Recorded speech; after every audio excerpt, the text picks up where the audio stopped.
If we leaned into, I know it's possible, a little bit more, what an incredible way to live life. Just believing in the possibilities every single day. And for me in my house, those possibilities are starting at a young age. And I would encourage everyone to not stop believing because life got a little hard.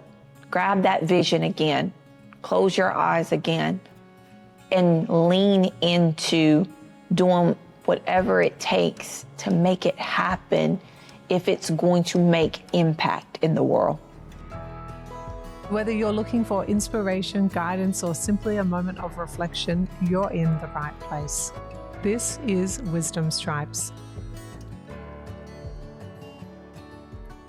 Before we dive into today's episode, I wanted to take a moment to share something important. The views expressed by my guests are their own, and they may not necessarily reflect mine or those of this platform. My intention with every episode is to create a space where we can explore diverse perspectives, life experiences, and belief systems together. I truly believe that wisdom lives everywhere, and often we find it in the places we least expect, especially in those whose experiences and beliefs are very different from our own. Not every episode will challenge you, but some might, and that's okay. Growth often comes when we allow ourselves to step into discomfort and see the world through someone else's eyes. I also want to share something I heard recently from Oprah Winfrey that really struck a chord with me. She said at a commencement speech, "People all want to know one thing. Was that okay? Did you hear me? Do you see me? Did what I say mean anything to you?" My hope is that you will try to go out and have more face-to-face conversations with people you may disagree with, that you'll have the courage to look others in the eye and hear their point of view, and help make sure that the speed and distance and anonymity of our world doesn't cause us to lose our ability to stand in somebody else's shoes and recognize all that we share as a people. There has to be some way that this darkness can be banished with light. I couldn't agree more with those sentiments spoken by Oprah. These dialogues aren't always easy, but they are so important. My hope is that this episode and all the episodes I share will inspire you to listen a little more closely, reflect a little more deeply, and keep showing up for the conversations that matter most. Thank you for being here with me. It means so much to me that you're part of this journey. Let's get started. Hello and welcome to Wisdom Stripes. My name is Meg Tuohey, and in today's episode, we will dive into the powerful intersection of entrepreneurship, purpose, and the relentless drive to uplift and empower others. Our guest today is Marty McDonald, a visionary entrepreneur, community builder, and the powerhouse founder of Boss Women Media. Marty has become a leading voice for women of color, creating spaces where they can not only dream but thrive. After over a decade in corporate America working with Fortune 500 companies, Marty realized something was missing: representation, access, and genuine support for women who look like her. That realization sparked a movement. Through Boss Women Media, Marty has built a dynamic platform that serves over 100,000 women, equipping them with tools, resources, and a community rooted in connection and empowerment. From launching impactful initiatives like Black Girl Magic Tour and Boss Woman of the Year Summit to collaborating with major brands and thought leaders, Marty's mission is to dismantle barriers, amplify voices, and help women step into their power, both personally and professionally. Her work is a masterclass in turning passion into impact. She leads with authenticity, clarity, and an unshakable commitment to creating generational change. Today, we're going beyond the surface to uncover the wisdom Marty has gained from years of walking the talk and building something that truly matters. I'm honored to welcome Marty to today's episode. This is Wisdom Stripes. You're a no-nonsense, fierce fairy godmothers turning pain and confusion into clarity and confidence. Marty, we always start with the same question for our guests. What wisdom would you like a listener to come away with today? Oh my goodness. First of all, thank you so much for having me on. I'm so excited to be introduced to you and your audience and to share a little bit about my story. I would say the wisdom that I have that I would love to share with folks that I wish I would have learned a little bit sooner than later is that you don't have to wait to be chosen, right? You can choose yourself. And choosing yourself starts with choosing yourself today. It means creating your own table, pulling up a seat, not waiting for someone to invite you to sit at their table, right? And that takes a lot of resiliency. But what I know it takes faith for me. And that's what I'm grounded in. That's what's grounded me in the success that I have. And really removing fear from the equation to that faith, which has led me to building so much through my media company, Boss Women Media, of connecting women together, of building some of the world's largest partnerships together, of creating a space where folks can finally be seen and heard and they know what's possible for themselves. It has also helped me immensely in being a mother and then being a second business owner to a children's brand, El Olivia, that really has led me to launching my book that's coming out this year, which I'm incredibly excited about, called Audacious, which is really the blueprint and the guide for folks to know permission does not have to be given. It's time to take it for any person to know that it is available to them. And I showcase to people the mindset shifts, the power in storytelling, and how you can own your story and powerfully tell it in a way that others want to be a part of capturing your dream. And the ultimate outcome is then surrendering to it all and knowing that what's for you is going to exist for you. And there's so much power in that. I can't help but see a theme in what you're saying. And the theme that I see is about not waiting for an invitation. And I wonder if you can start with how you came to have that wisdom. What happened that meant you had to be forged in fire to understand that that was the truth? Yeah. For me, I was sitting in a space in corporate America, right? Thinking, man, if I could get that title, if I could get that job, if they could see me that way, if they could know how smart I am, then I'll make it, right? And then some things happen. I might have gotten the job. I might have gotten the salary. But then I was like, yeah, this is not fulfilling, right? This can't be my life's work. This isn't fulfilling me. It's not even what I'm feeling like could lead to generational wealth building for me, right? Because of my values, financial freedom is one of them. And while I didn't know how to adequately express that at the time, I knew that there was some gaps here, that I was not being fulfilled. And I remember creating my first event for Boss Women Media. It was 25 women that attended. It was my mentor at the time speaking to the women around balance and what's possible for themselves. And I remember seeing these women light up, their faces of just being seen finally and being in a space where they felt safe. And when I left that event of 25 people, I was like, this is what I'm supposed to be doing. I'm supposed to showcase to folks what's possible. I'm supposed to showcase to folks the stories of other women, other men, right? So they can see themselves. And that was my turning point. I didn't know how I was going to make money at it. I didn't know all of the steps I was going to take. I definitely didn't know that I would one day, work with some of the largest brands such as Amazon, Capital One, Intuit, Morgan Stanley. I did not know any of that at the time. But I decided, you know what?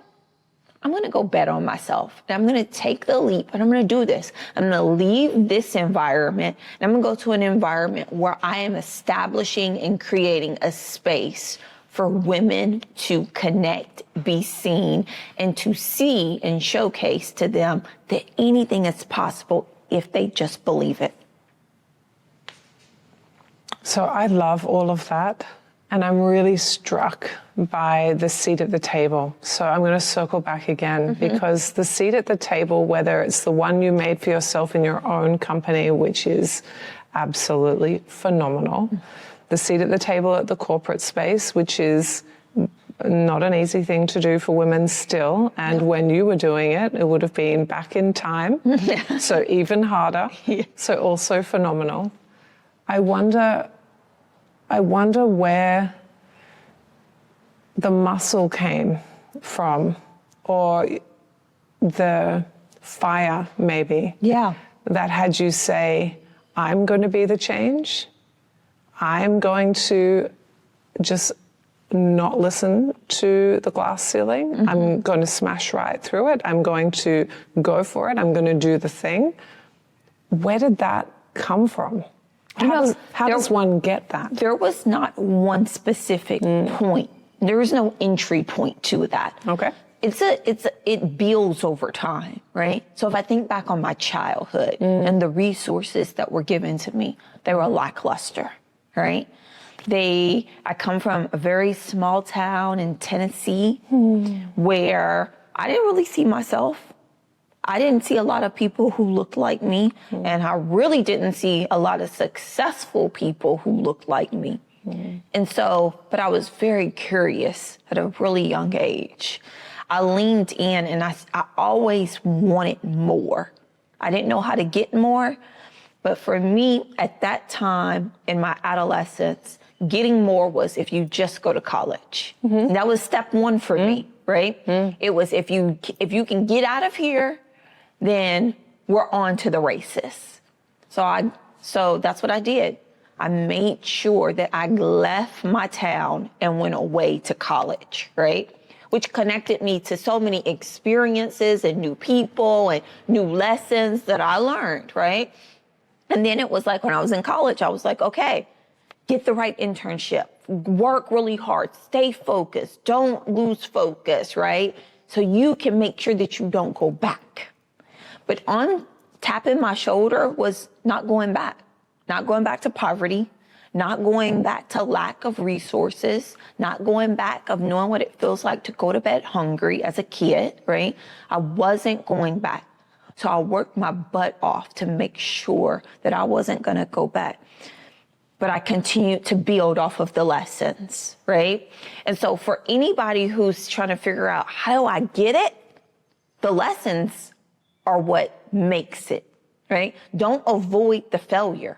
Don't avoid going through the fire. Don't avoid being afraid. All of that is a part of the lessons, right? Then when I got into corporate America, right, I was like, wait, this is not what I thought I was signing up for. You know, where do I exist here? Why doesn't anyone look like me? And I think we all can relate to that feeling. Whether you are a woman, you're a Black woman, you're whatever, right? We can all relate to the feeling of being in an environment of isolation. We can all relate to the feeling of being in an environment as an imposter. We can all relate to what that feels like that one time you experienced it, and how you're like, this is uncomfortable for me. When I look back now, I'm so glad that was my experience, because it taught me so many lessons. Number one, being in the environment where I was uncomfortable taught me how to sell ideas to people that may not have taken my ideas, you know, and ran with them at the beginning. It taught me how to pitch. It taught me how to get incredibly good at serving and leading with data and not emotion, right? And so I think the lessons are the things that we try to avoid. We try to make sure that the lessons don't happen to us. We try to make sure that it doesn't get uncomfortable for us. But even as I'm saying this to you right now, and I'm going through my next uphill battle of lessons, right? I think that everybody wants the mountaintop. Everybody wants the mountaintop victories, but it's in the valleys in which we learn our strength, our resiliency, really what we're made of. Yeah. And so for me, that's what I would lean in and say. Don't avoid it, but learn who you are through it, because it's going to show you, whether good or bad. The other thing I want to add to that, because I agree with everything, and so now I just want to build with you for fun. Yeah. I feel like the climb is actually the best bit. Mm-hmm. The valleys hurt, they're hard, but the climb is actually exciting and dynamic, and sometimes your foot that goes in front of the next foot holds and you get to take the next step, and sometimes it slips back a bit. Yeah. The summits are fantastic because you're like, I did it, I made it, I'm here, I did it. But those are far and few. And temporary. And temporary. Because you get it done and then you're like, oh. I want more. I want about that thing over there. Yep. And then when you then start, as soon as you start something new, the next level of obstacles, they appear. And then your job is to grow into the person who can overcome the obstacles. Yeah. So like, I totally got it. Mm-hmm. So when I was just listening to your story about your childhood out of Tennessee, and I thought I could hear that in your accent, some of my favorite people are from Tennessee. And so that was really nice to hear that. The thing that struck me is I have a moment in my childhood, I can see it from an out-of-body experience, where I decided that I was not going to live the way that one of my parents did.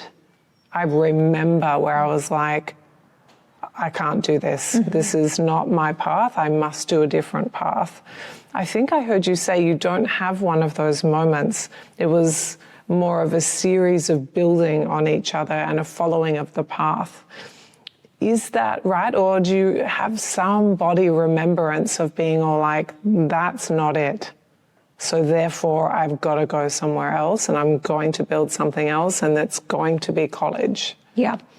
So I have a 4-year-old at the house right now. I have a 4-year-old and I have 20-month-old twins, which is crazy. I have always wanted twins. Oh, girl. You lucky duck. Oh, I don't know. I don't know if they had it came first, but it's busy in our house. And my 4-year-old, I see a lot of myself in her. You do. But she's kinder than me. She's more compassionate. She's a little meek, and she's more observant for sure. But when I think about her age at 4 now, and I think about myself, I remember my four-year-old self, right?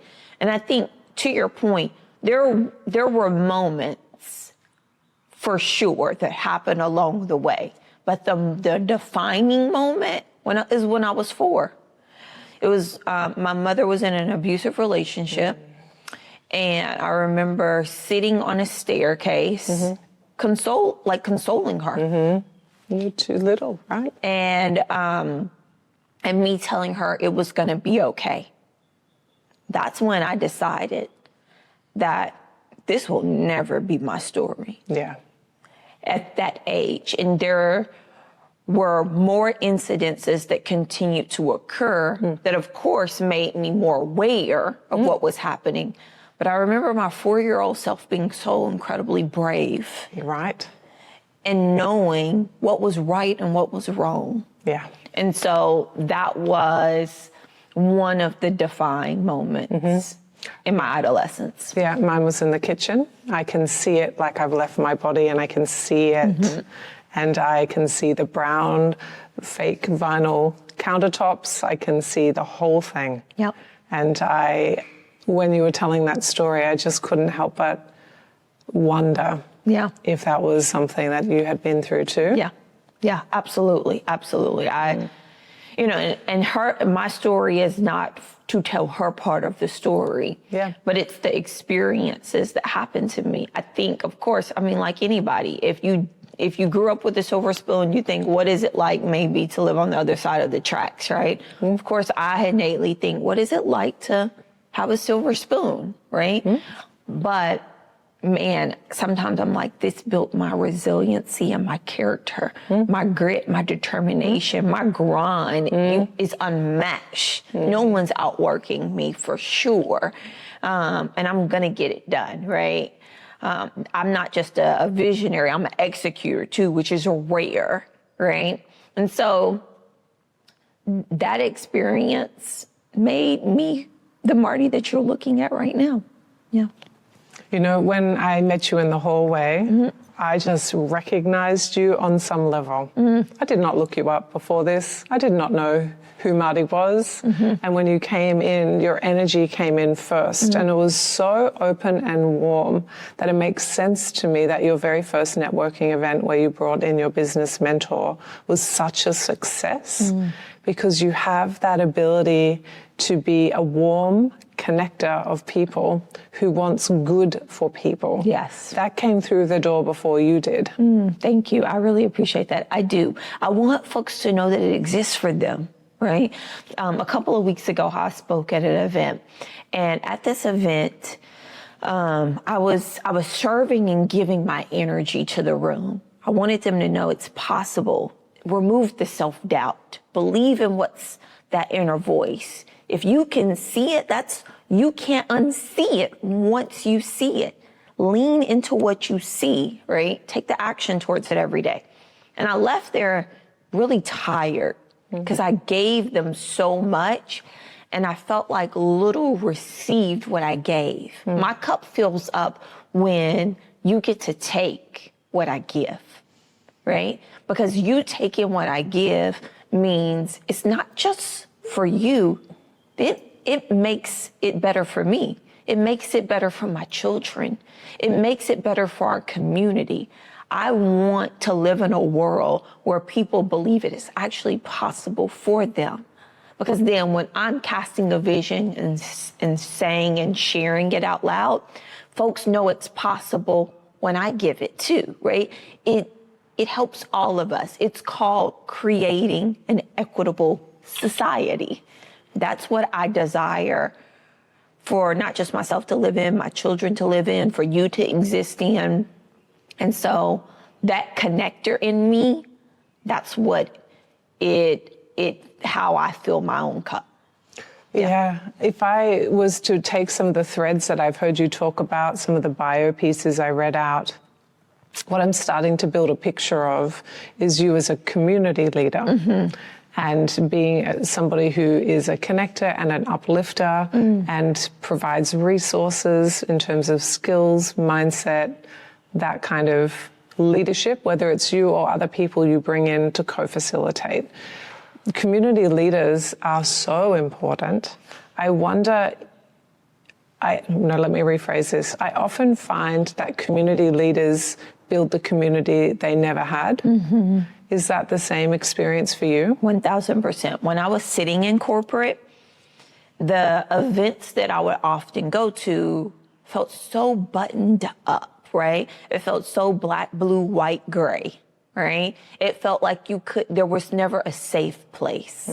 It felt like you had to always be on because someone was watching your every move, right? And at Boss Women Media, that is not our vibe at all. Our vibe, it's colorful, it's bright, it's lighthearted.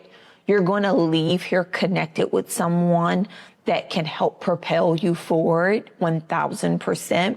You're also going to give while you're there. So not only are you going to get, but you're going to give while you're in this space.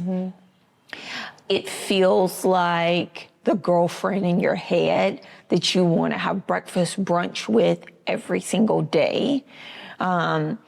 And it gets it. It gets where you are. It gets your pain points. And it wants to help you solve for them if you're willing to do the work, right? And so I'm incredibly grateful that I've been able to create this from scratch. I didn't see a blueprint. I wasn't given anything to do it. But to your point, it was the gap that I saw in the marketplace that I wanted to create because I wanted to be a part of this. I wanted to be a part of what I was creating, right? And I mean, the stories in which I've pitched some of the most incredible brands with some of the biggest ideas, right? From it never being about me.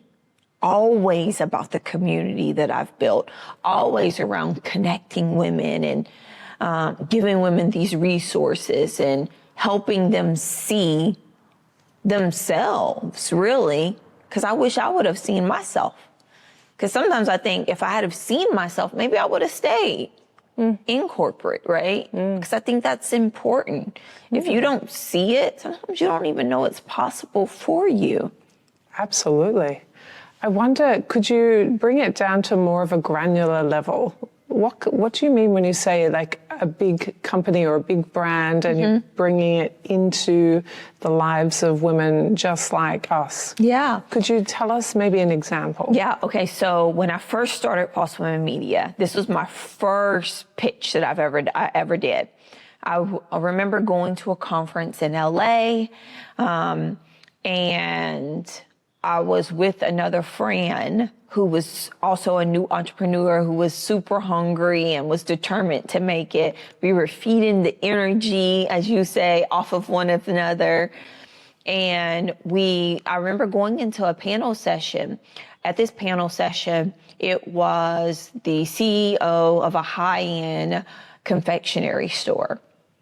And she was talking about how they create these taboo gummy bears. And I thought, that's interesting.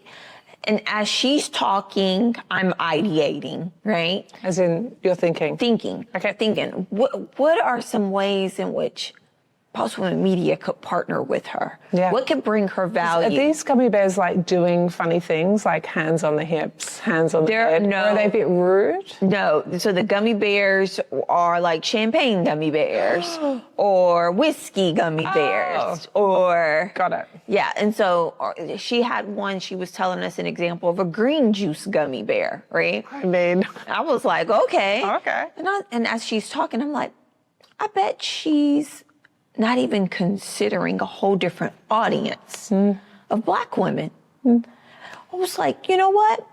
After this is over, I'm going to go up to her. I had just read this Nielsen data report. It talked about the buying power of women. Yeah. And specifically, Black women being high indexing consumers. Okay. They spend $1.2 trillion a year, but brands don't really put them in advertisements or different things like this. This is 2018. Okay.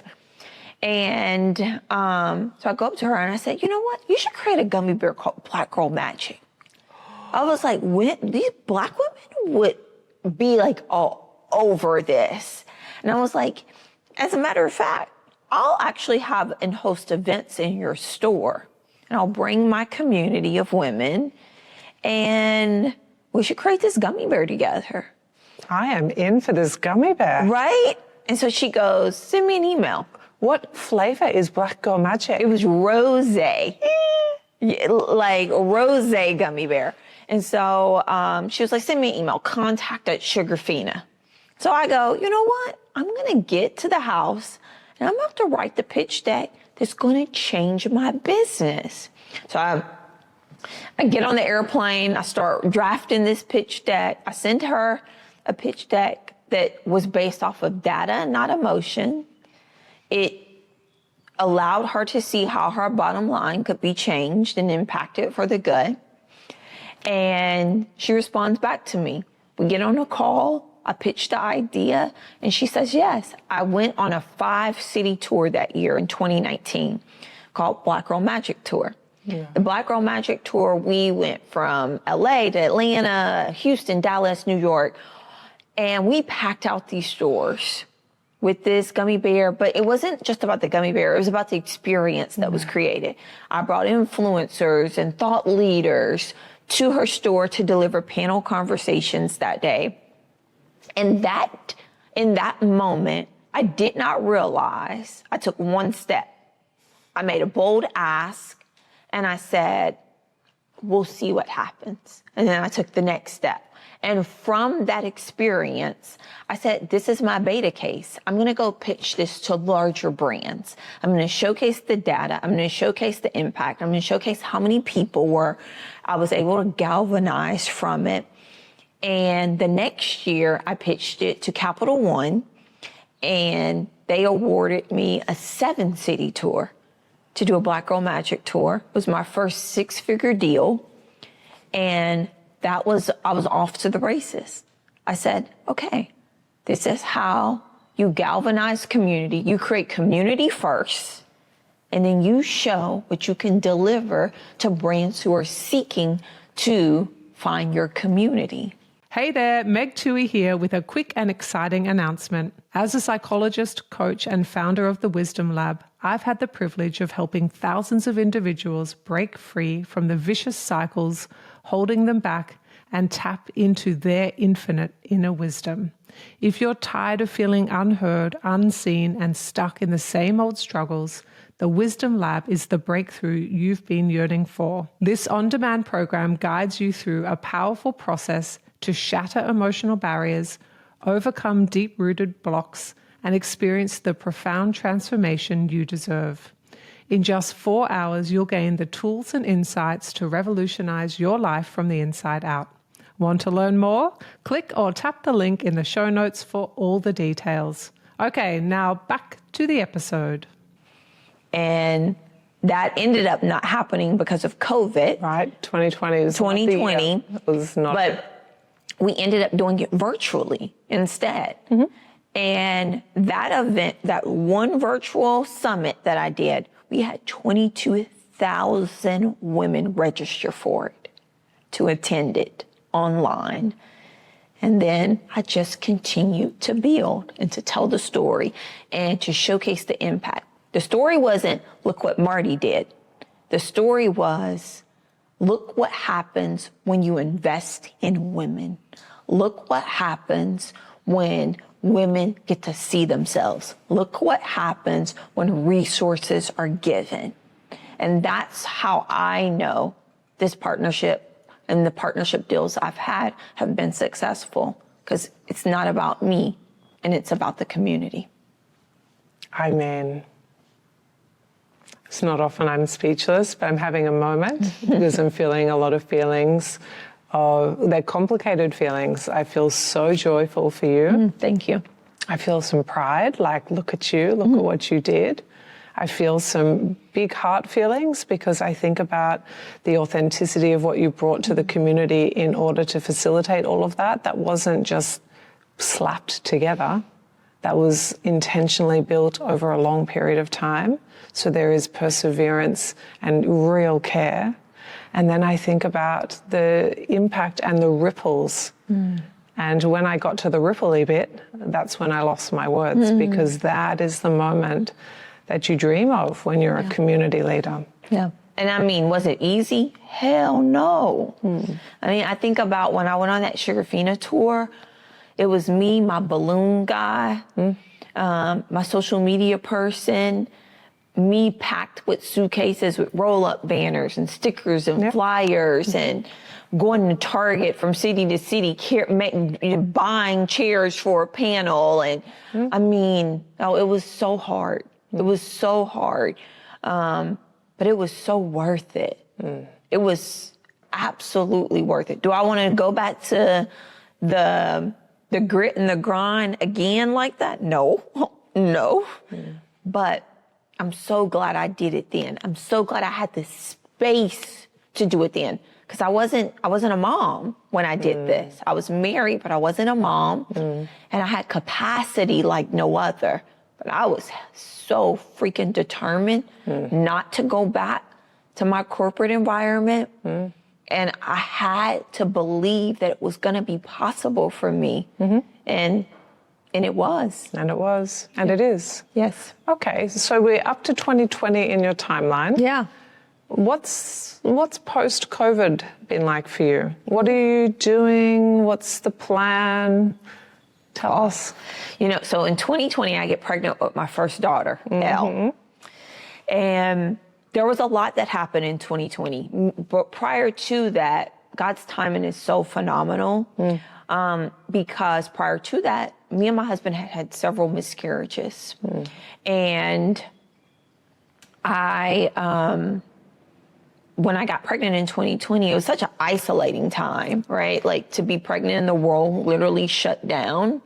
But when I got pregnant, Elle got diagnosed with something called congenital diaphragmatic hernia. And it basically meant her spleen, liver, and intestines were in her chest. and it was covering her lungs, which meant that it couldn't fully develop. Her lungs could not completely develop. Now, I had Elle in 2021 because when we found out this diagnostic, we had to change our birth plan. So instead of delivering at the at the private hospital I wanted to deliver at with this birth that I had in my head, we had to deliver at the county hospital. Public system? Correct. Yeah. Because it was connected to the children's hospital, which would be way safer for her than life flighting her over. Understood. So I felt like I was going back to my 4-year-old self. You know, I didn't have a lot of control, but I had to do it to save her life, right? So we deliver. I still, to this day, I don't even know who delivered me because the room was packed. There were so many doctors. This thing that she had was 1 out of 30,000 babies. It was incredibly rare. The doctor that did the surgeries for them was based in Dallas, though, out of the country. The doctor was based in Dallas from Children's Hospital who knew how to do the surgery. And so talk about timing, right? And I say this because I also believe that the burden, the trial of this experience was what I was supposed to go through, even though I didn't want to. It almost took me out mentally, my mental capacity, all of the things. But we have Elle. We stayed in the NICU for 35 days for her lungs to fully develop. And the NICU experience taught me some incredible lessons as a new mom. It taught me that, man, I got to teach my child how to advocate for herself. Advocacy is the #1 tool a parent should be teaching their child. Because if they don't know how to use their voice to get them to spaces and places, they're going to get left behind in this world. The second tool that I knew that I was supposed to be learning for her was how incredibly important representation is. And if she doesn't see herself in this world, and I didn't know I was teaching her the tool that I was sharing to other people in my community. But if I don't show her now that she exists, then she's going to have a hard time finding herself. Because that was my lesson in that NICU, right? I was advocating for her life. They hadn't seen a family like ours. They were placing us in a box of what they thought our Black family was supposed to be, unfortunately. And there was a lot of systematics to it, right? And so when we left the NICU, that was those were my 2 North Stars. That was what I was marching towards. That was what I was going to deliver to my child. And I remember going into Target about 8 months later, and I was looking for something, maybe a doll, maybe a shirt, a character that she could see herself through. And it wasn't there. It did not exist. And I left Target that day, and I was like, you know what? I'm going to go create it. I'm going to go create a children's brand that allows my daughter and other daughters to see themselves. Because what if we lived in a world where a 1-year-old knows who she is, and a 2-year-old knows how to affirm herself, and a 3-year-old knows that her skin matters and that her future matters and that her hair is beautiful?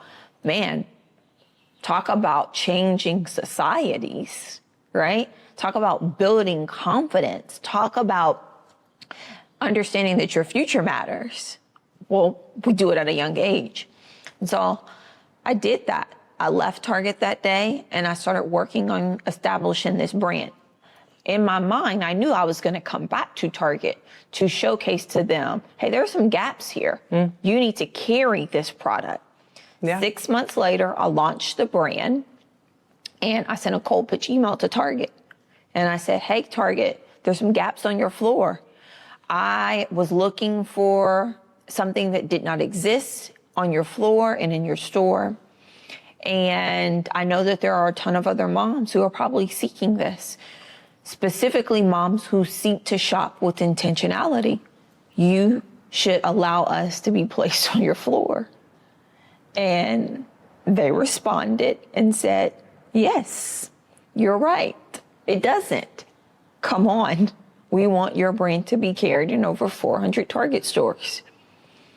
So the next year, All I worked on was delivering 130,000 units to Target over a year span of time. But it all started with an incredibly audacious ask, me seeing it before anyone else could, but no one else needed to, and me going after it, because why not? So that's been post-COVID life in a nutshell, in one area of business.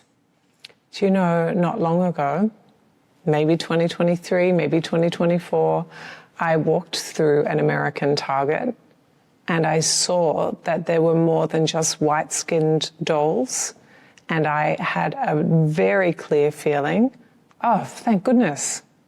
I'm so glad there is a variety of different types of people represented in these dolls. And that was you. Yeah, I mean, there's been some incredible doll lines placed on the floor. What we ended up delivering and creating for them was an apparel line. And it was a character on some pajamas. So we did an everyday collection of pajamas, a holiday collection of pajamas, a spring line of pajamas through our character, Elle Olivia. And she changes her hairstyle. Sometimes she wears braids with beads. Sometimes she wears puffs. Sometimes she wears an afro. But that's what we deliver in a fun, artistic, uplifting way. Okay, so now I really need to understand, because this goes even beyond my dreams of the representation through dolls. Yeah. So this is a clothing line. This is a clothing line. And there is a print of a character? That's correct. Or like an emblem? So our logo is a peace sign. With a little girl, brown hand. She has fingernail polish on. What color? It's pink fingernail polish, of course. And then the face is on every piece of clothing, the face of the character. Does it look like Elle? It looks just like Elle. It looks like Elle? Yes. She is the most adorable character ever. Yes. What is it like to have made such systemic change? Yeah. When you phrase it that way, I have to take a step back and bird's eye it sometimes, right? Because you get lost, right? 10,000 foot view. You get lost in wanting more, right? Mm-hmm. I catch myself, I want more, I want to do more, I want to impact more, right? And I have to pull myself up and say, man, but what I've done and what I've created has been incredible to date. Incredible. And I think the reason why it's worked for me is because in every lesson, in every part of it, it's never been about me, right? And I think that this is a season that I'm walking into right now, that I'm finally allowing my story to be told from my point of view of my story, right? So like I told you before when we started, like I'm on this 100 podcast tour, right? Yes. And I'm like going to get this book out to the masses. And I'm going to be a New York Times bestseller. I'm putting it out there right now, right? I'm going to be applauding you when you've got that billboard on Times Square. Yes. I'm going to be all like, yes. Nobody. I received that. Yeah. But the whole time it's been me building with my head down, focus, being intentional. Yeah. And now I feel like it's time for the world to know what I've been doing, but the lessons that I've learned along the way, so that it can become a little bit easier for the next generation, the next woman, the next person who wants to just do it. And listen, I did it blind, no resources, no money, bootstrapped every piece of this thing to build it into a 7-figure business. And if I did that, it's possible for anyone. Okay. So I did just hear a little bit of this answer, but tell us even more. What are you working on next? So one of the things we know about humans is you get to a summit and you're like, oh, this next summit looks really nice. Yes. I think I'd like to try this next summit. And as soon as you set that goal or intention, the first obstacle that you need to grow through in order to be the person that can achieve the obstacle or summit appears. What is the first obstacle that you are working on right now? And how hard is it? Is it a bit tricky? Are you wrestling with it, or is the way becoming apparent? You know, the obstacle is finding space to make impact with intentionality in a world that's telling us that we don't matter, right? And so, number one, it's a mindset. The obstacle that I'm faced with right now is me against me. It's how am I affirming myself? What am I feeding myself? How am I telling myself that all of this is actually still possible? That this is not something that just is a fluke, that you just got lucky over a period of time, right?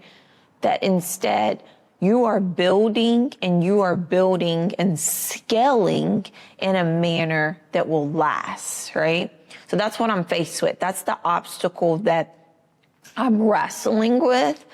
And I know that from the perspective of how I'm going to overcome it is I'm going to continue to put one foot in front of the other. I'm going to continue to visualize it. I'm going to continue to believe that it's possible. I'm going to continue to make the audacious and bold ask. I'm going to continue connecting with women like you and new audiences, right? Because staying stuck is not the solution in how I move my obstacle forward. And I think that's for anyone, right? I think that that's the decision you have to make to move the obstacle out of its way. I also think that there was something that woke me up out of my sleep a couple of nights ago that's just been really ringing in my heart. You have the power.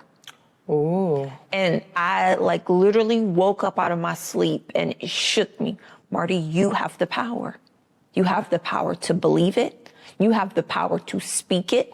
You have the power to know it, right? You have the power to make others come along too, right? You have the power to galvanize. So believe in the power that you possess, because your power is not doing harm, it's doing good. And so that's what I would say to that. I'm really curious. You're a mum of 3. We have some twins in there, Yes. which I wish one of my 2 beautiful children had split, and I got to have 2 of them. Okay. Because both of them are amazing people. So having another one just would blow my beautiful mind. I'm really curious. You're a mum of 3. Do you envision the work that you're doing, the company that you're building, the infrastructure being an intergenerational kind of type of business or company? I know that you probably have a sense that if one of them didn't want to, that's totally fine. Yeah. But are you building it for that type of transfer? I'm not building it for that type of transfer.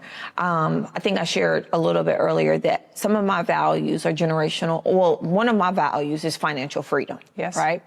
I want to be able to have access to the financial freedom. I don't want to have to worry about money. If you grew up poor, you know what it feels like to worry about money, yes, right? You do. And that's not what I want for my kids. I don't want my kids to not be aware of problems that are happening in the world, right? I want them to have access to resources that I wish I craved for, right? And so for me, it's a sale. That is the goal. That is my exit plan here. And I think we don't talk about that enough. We don't say it in a way that we own our power in it, right? You could have listeners that are listening who could be intrigued by that. You could have listeners that I'm giving them a fresh viewpoint to see what's possible for them. But for me, I know that my exit plan is a sale where I can create generational wealth so that my family has long-lasting impact to resource. They have access to resources through this lane, right? But one of my other values is influence, right? And I want to stay connected to what's happening in this world, whether on board seats, whether I go to another company and become a CEO, right? There's so much possibility for myself. That influence will gain to be able to lead to them having resources as well. And I always think about the actions that I take, how it will impact them and give them access to opportunities that will help expand them in their lives. I think you're right. We do not talk about building companies to sell them, to building them intentionally with an exit plan. That is something we don't talk about. So shall we spend a few minutes there? Because that is a great interest area, I think, for many people who are like, you mean you intentionally do that and your whole plan is to exit and you build it from the start? Some people, their beautiful minds will be expanded by that, and others will be leaning forward saying, tell me more. Yeah. So let's do it. Yeah, I think that for me, that wasn't what I intentionally planned to build to sell, right? I actually didn't even know that was a possibility until I saw it. And I remember the day that I saw it. Reese Witherspoon made an announcement and said she sold her company for $900 million to Blackstone. And I thought, what? How is this possible? It's a book club. It's access to a community. How did she do this, right? And the day I saw it, it was almost very much similar to my Target experience. It was like an out-of-body moment where my body left me to see what was possible in this other atmosphere. 30 minutes after I saw it, because I was watching it on the news, someone sends me a clip of it in an article and says, Marty, this will be you. And this person is not someone I even regularly speak with. And I thought, let me lean in and see, how could this be me? Right? And there's something that I do on every project that I'm working on. I start with the end in mind. So I write a press release. Every project that I'm about to start, I write the headline of a press release. Elle Olivia debuts in Target for a magical Christmas collection was the headline for Target before we ever even got into Target. And I have a headline, Marty McDonald of Boss Women Media sales 4 and 2. I have a headline written for it. And that is the North Star. That's my goal. And it's not from the aspect of watering or dimensioning anything down. It's really from the lane of being able to create opportunity for my family, opportunity where we don't have to beg and blessings are upon us, opportunity in which we will be able to help other folks as well, right? And give access to that other woman who might have bootstrapped her business. Now I have access to more and I can share more of what I've been handed. I love the verse out of the Bible of being a lender and not a borrower, that your cup overflows. And I believe that that will happen for my life. When we think about your humble beginnings and your 4-year-old self who had to be far bigger than she really was in order to take care of your mum, that was a version of you that the cup was very empty, if not almost empty. Absolutely. And over the course of your life, the cup is filled up, and perhaps it's already overflowed, or it's on the tipping point of overflowing. And what I like to think about with you, with your dream of selling your company and having that exit plan, is the cup gets bigger. The cup gets so big and so overflowing that it turns into a rosé champagne fountain. See what I did there? Yes. A huge, big fountain. And let's have it just circling and cycling so it never runs out. Yes. Imagine if that blessing was available for all of us to dream for.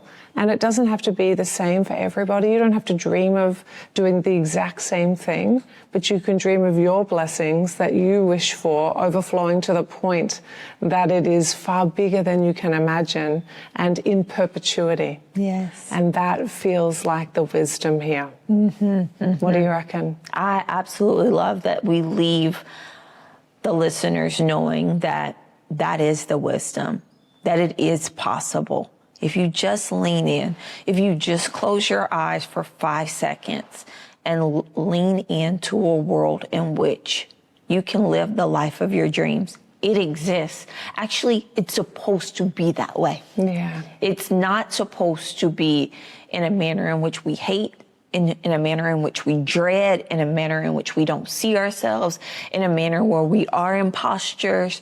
That's actually not how this life is supposed to work. That's not how we're supposed to coexist with one another. And so I love that that people can lean in and dream a little bit and believe it. And then after you see it, hold on to that vision. Because I know once you see it, you cannot unsee it. And that is your North Star. That is what you continue to move towards every single day. And I'm so glad that the last 7 years of me being a business owner is placed in this, my new book, Audacious, around folks knowing that it's possible for themselves. Knowing because I'm sharing with you what I did. I'm sharing the experiences. I'm sharing the lessons. I'm giving you actionable ways to implement it in your own life as well. And if you follow that as the blueprint that I wish I would have had, it can happen. You know, this has been just such a wonderful conversation, very nourishing. My last question to you, it's a big one and it's a broad one. And the question is, what last piece of wisdom or advice would you like to leave a listener with? I think I want to share with folks, I want the listeners to be left with. Fear is the most paralyzing disease that's available to you. But there is another side to fear that exists. That other side of fear that exists is what I believe is faith. And no matter what you believe in, faith can exist. Faith is saying, I don't see it, but I know it's possible, right? And if we leaned into, I know it's possible a little bit more, what an incredible way to live life. Just believing in the possibilities every single day. And for me in my house, those possibilities are starting at a young age. And I would encourage everyone to not stop believing because life got a little hard, because it didn't go the exact way it was planned to go, because it feels a little uncomfortable. Grab that vision again. Close your eyes again and lean into doing whatever it takes to make it happen if it's going to make impact in the world. You know, sometimes it can feel darkest before the dawn and you can lose your sense of belief or trust that it's going to be okay. I wonder, can you help any listener who is in the darker part to have a sense of relief or a pathway forward that could allow them to feel some relief? Because you're on the other side of it. Yeah. Help us help our listeners have that pathway. I think the pathway to it is surrender. And this was the lesson I learned about 18 months ago when I felt like I just could not breathe in it. It wasn't until I actually took existence to surrender it, to surrender to exactly what it's supposed to be. If you're in a dark moment right now, take surrender to it. And And know that you're not going to stay in the dark moment, right? Do something for yourself every single day to get out of it, to fill your cup up, right? For me, it was, I had to be present with my kids for it to pass me by. I had to be present in today. So every morning, these are the things I would do. I would wake up, I would wiggle my toes because that gives me grounding, right? I would write out 3 things I'm grateful for. Even when I just didn't even feel grateful to even exist, I would write out my 3 things I'm grateful for.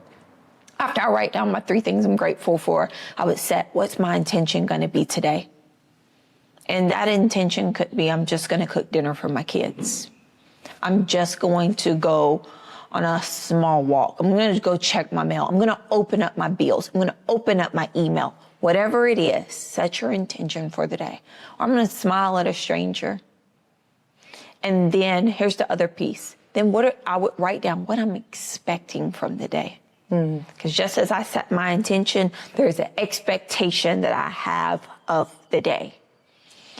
And then I would write down the things I was not in control of. So what are my prayers? What am I giving to my higher power? My higher power is God.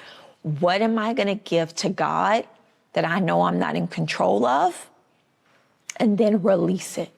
That's how I took surrender and allowed it to be a part of that last almost lesson. And it wraps up the book. Actually, it's the final chapter in the book. It's how I took hostage to surrender, because it felt like I did not know how to do that. I was such a control freak. It was so dark. It was so heavy. I didn't see what was going to happen next. And when I surrendered, I didn't have to control what was happening next. It was a part of the plan. Yeah. You got that sense of being carried instead of that sense of pushing through or trying to fight it or trying to make it or gripping or holding. They're very different tones. Absolutely. And the experiences, I think you need to know how to do both. Well, you do, because you and we both started with having to just get it done any way we could. And there's a point in the journey when you just let go. Yeah, that's so beautiful. I have loved our conversation today, Marty. Thank you so much for being here with us and sharing with such an open heart and such beautiful earned wisdom. Thank you so much for having me. I appreciate you. Yeah, it's been a joy. I'd like to thank Marty McDonald for joining me today on Wisdom Stripes. In today's episode, we explored her bold leap from corporate life to entrepreneurship, the evolution of Boss Women Media into a movement, and her unwavering mission to empower and equip women to create real, lasting change. If you enjoyed today's episode, make sure you're subscribed so you never miss an update. You can follow Marty and Boss Women Media by visiting www.bosswomen.org. And to stay connected with me, follow @MegTuohey Official on Instagram. Thank you for listening to another episode of Wisdom Stripes. I hope you gained a little wisdom today. My name is Meg Tuohey, and this is Wisdom Stripes. Thank you for listening to this episode of Wisdom Stripes. Follow me on @MegTuohey Official and leave a comment and review. I'm looking forward to meeting you here next time on Wisdom Stripes.